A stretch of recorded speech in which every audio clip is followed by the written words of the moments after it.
How to check the engine oil level. The oil stick is here.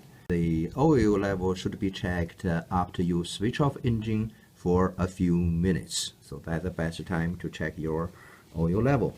So when you check the oil level, just take this stick out and then wipe it clean.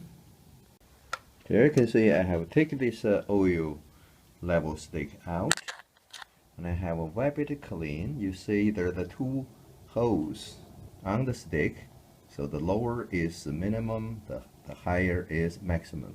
Now you can insert the oil stick into the tube over there. Insert this stick into the tube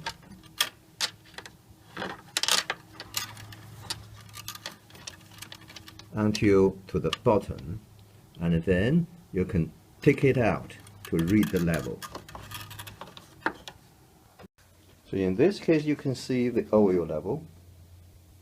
The oil level is about 8 millimeters above the maximum. So there is an extra oil overfilled again, and this should be ideally taken off by draining a little bit of oil from the sump.